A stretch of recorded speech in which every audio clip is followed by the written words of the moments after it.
네, 오늘 우리에게 주시는 하나님 말씀은 누가복음 24장 13절부터 35절까지 말씀입니다. 하나님 말씀을 봉독합니다. 그날에 그들 중 둘이 예루살렘에서 25일이나 되는 엠마오라 하는 마을로 가면서 이 모든 된 일을 서로 이야기하더라.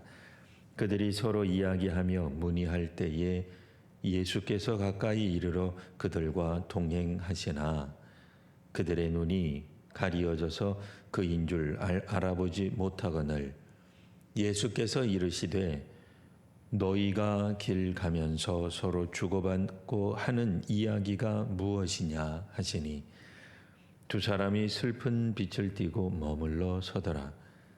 그 한 사람인 글로바라 하는 자가 대답하여 이르되 당신이 예루살렘에 체류하면서도 요즘 거기서 된 일을 혼자만 알지 못하느냐? 이르시되 무슨 일이냐? 이르되 나사렛 예수의 일이니 그는 하나님과 모든 백성 앞에서 말과 일에 능하신 선지자이거늘 우리 대제사장들과 관리들이 사형 판결에 넘겨주어 십자가에 못 박았느니라. 우리는 이 사람이 이스라엘을 속량할 자라고 바랐노라. 이뿐 아니라 이 일이 일어난 지가 사흘째요. 또한 우리 중에 어떤 여자들이 우리로 놀라게 하였으니 이는 그들이 새벽에 무덤에 갔다가 그의 시체는 보지 못하고 와서 그가 살아나셨다 하는 천사들의 나타남을 보았다 함이라. 또 우리와 함께 한 자 중에 두어 사람이 무덤에 가 과연 여자들이 말한 바와 같음을 보았으나 예수는 보지 못하였느니라 하거늘 이르시되 미련하고 선지자들이 말한 모든 것을 마음에 더디밌는 자들이여 그리스도가 이런 고난을 받고 자기의 영광에 들어가야 할 것이 아니냐 하시고 이에 모세와 모든 선지자의 글로 시작하여 모든 성경에 쓴 바 자기에 관한 것을 자세히 설명하시니라. 그들이 가는 마을에 가까이 가매 예수는 더 가려 하는 것 같이 하시니 그들이 강권하여 이르되 우리와 함께 유하사이다. 때가 저물어 가고 날이 이미 기울었나이다 하니 이에 그들과 함께 유하러 들어가시니라. 그들과 함께 음식 잡수실 때에 떡을 가지사 축사하시고 떼어 그들에게 주시니 그들의 눈이 밝아져 그인 줄 알아보더니 예수는 그들에게 보이지 아니하시는지라. 그들이 서로 말하되 길에서 우리에게 말씀하시고 우리에게 성경을 풀어주실 때에 우리 속에서 마음이 뜨겁지 아니하더냐 하고 곧 그때로 일어나 예루살렘에 돌아가 보니 11 제자 및 그들과 함께 한 자들이 모여 있어 말하기를 주께서 과연 살아나시고 시몬에게 보이셨다 하는지라. 두 사람도 길에서 된 일과 예수께서 떡을 떼심으로 자기들에게 알려지신 것을 말하더라. 아멘. 오늘 말씀은 본문이 크게 둘로 우리가 살펴볼 수 있습니다. 13절에서 32절까지는 예루살렘에서 엠마오로 가는 두 제자, 그리고 33절에서 35절까지는 이번에는 예루살렘으로 되돌아가는 두 제자. 그래서 이 많은 부분이 예루살렘에서 엠마오까지 거리는 한 25리 정도라고 오늘 본문에 나와 있습니다. 약 11km 정도 되는 거리입니다. 제자들이 이 두 명의 제자들이 왜 엠마오로 갔을까요? 직접적으로 언급되어 있지 않습니다만 그들이 예수님을 만나서 예수님이 질문했을 때에 얼굴 낯빛이 슬픈 빛을 띠었다라고 이야기를 합니다. 아마도 그들은 예루살렘에서 일어났던 예수님의 십자가에서의 돌아가심 이후에 상당히 실망 혹은 절망 혹은 낙담했다라고 말할 수 있습니다. 그들의 마음은 슬픔으로 가득 차 있었습니다. 하지만 예수께서 다가오셔서 그들에게 묻자 그들은 대답을 해줍니다.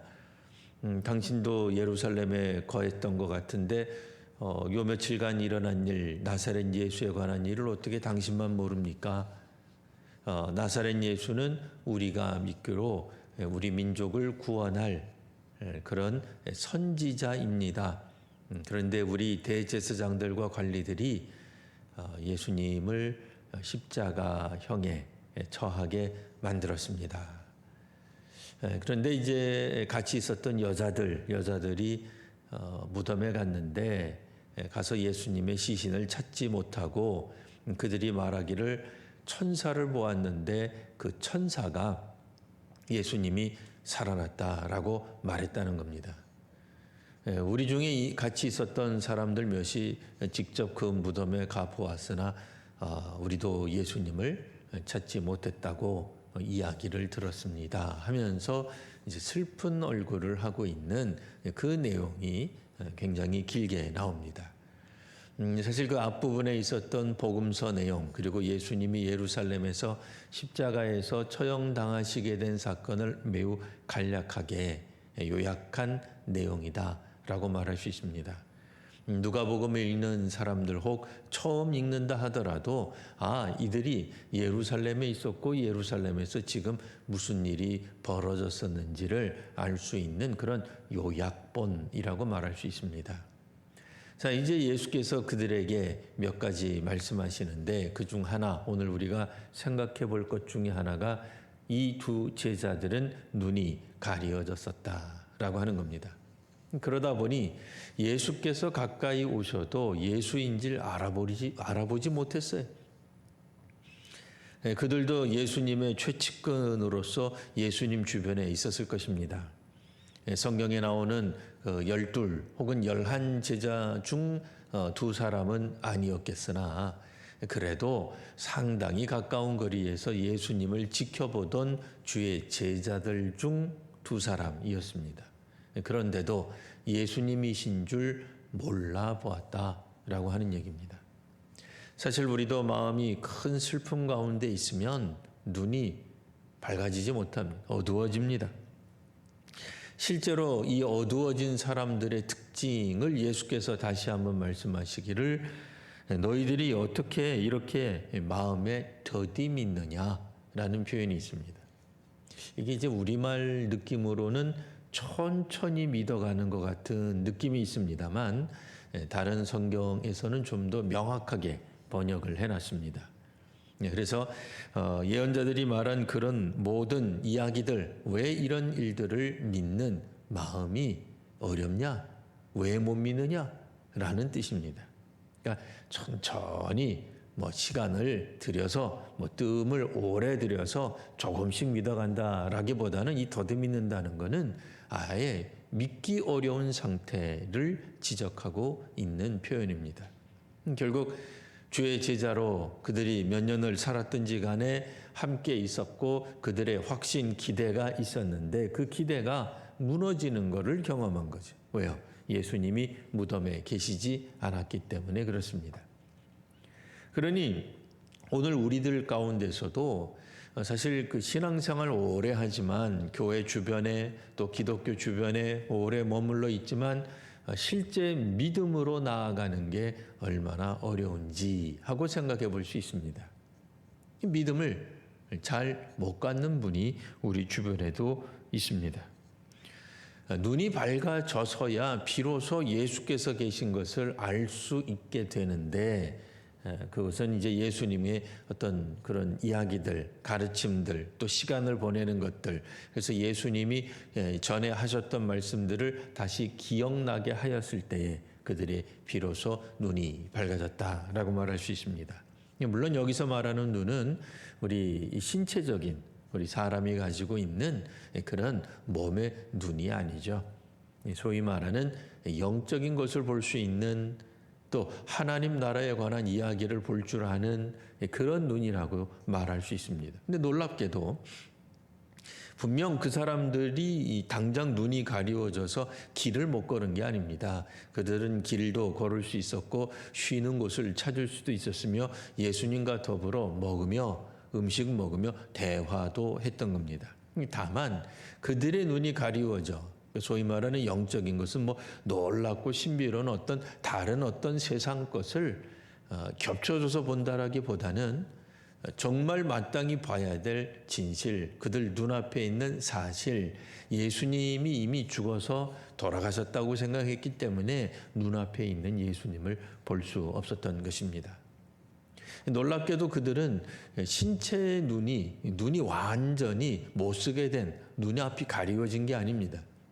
특정 어떤 부분만 못 보게 되는 거죠. 우리도 마음에 심한 어떤 충격을 받거나 혹은 믿음이 더딤 있거나 그러니까 믿을 수 없게 되거나 하게 되면 똑같은 눈을 뜨고 우리가 사물을 관찰하고 보고 또 인식하지만 그중에 빠지는 거예요. 볼 수 없게 되는 겁니다. 신앙생활하는 가운데서 오늘 우리가 이제 부활절을 맞이하여서 다시 한번 생각해 보려고 하는 것은 다름 아니라 믿는 사람들조차도 마음에 커다란 충격이 오게 되면 그들의 믿음이 흔들리게 되면 믿음이 더딤 있게 되면 믿지 못하게 되면 볼 수 없는 일들이 우리 주변에 허다하다라고 하는 것입니다. 이제 그들은 예수님을 만나 본격적으로 눈이 밝아진 후에 이제 다시 예루살렘으로 돌아가기로 결정합니다. 돌아가서 11제자와 함께 있었던 많은 제자들을 만나는데 놀라운 이야기를 듣습니다.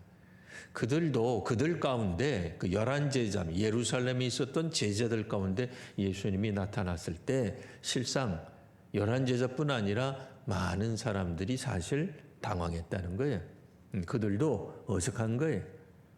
게다가 오늘 성경에 나오는 시몬에 관한 이야기가 한 번 더 나오죠. 네.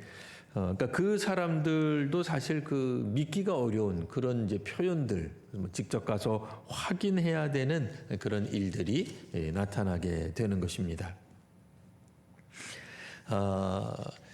시몬 베드로 같은 경우에도 여인들의 말을 믿지 않고 직접 가보는 일을 이렇게 보여주게 되죠. 그러다 도중에서 예수님을 만났다 하는 이야기를 듣게 됩니다. 이제 이 두 제자들도 자신들이 길에서 어떻게 예수님을 만났고 자신들의 눈이 밝아져서 이곳 예루살렘으로 돌아오게 되었는지를 또 이야기하게 되죠. 실상 이 두 제자뿐 아니라 다른 많은 제자들도 예수님의 죽으심에 대해 슬퍼하는 감정이 넘쳐났습니다. 예수님께서 살아생전에 하셨던 말씀들을 사실 그때 당시만 하더라도 기억하는, 회상하는 그런 제자들이 거의 없었습니다. 우리뿐 아니라 다른 사람들도 마찬가지입니다. 그래서 오늘 우리가 생각해 볼 두 번째 교훈은 이렇게 우리의 신앙의 경험들, 체험들을 다른 사람들과 함께 나누는 일이 중요하다라고 하는 얘기입니다. 우리만 고통을 겪는 것이 아닙니다. 우리만 어려움이 있는 게 아닙니다. 우리만 신앙생활할 때에 이와 같은 신앙적 체험이 부족한 것이 아니라 다른 사람들도 사실 이런 부족한 모습들을 보게 됩니다. 이제 이들은 자신들의 했던 경험들을 이야기함으로써 예수님이 살아나셨다라고 하는 것이 자신들만이 잘못 본 무슨 허상이나 헛것이 아니라 다른 제자들도 이와 같은 경험을 했다라고 하는 것을 이제 확인할 수 있게 되었습니다. 그리고 이제 이들은 본격적으로 주의 제자로, 증인으로 나설 준비가 되는 것입니다. 처음서부터 신앙의 위대한 사람은 아무도 없습니다.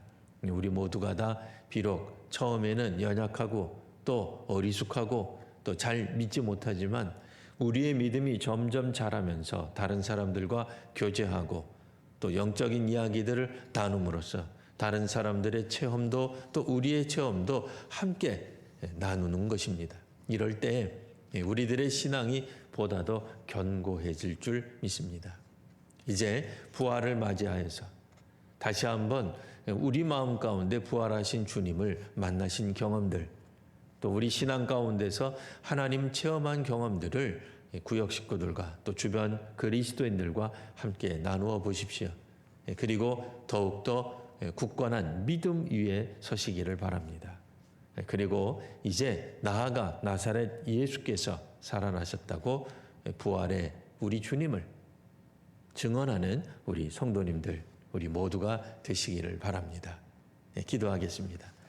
아버지 하나님, 엠마오로 가던 두 제자들은 마음 가운데 슬픔이 가득했고 예수님의 죽으신 이후에 그의 시신을 찾지 못하는 것에 대한 절망으로 가득 찼었습니다.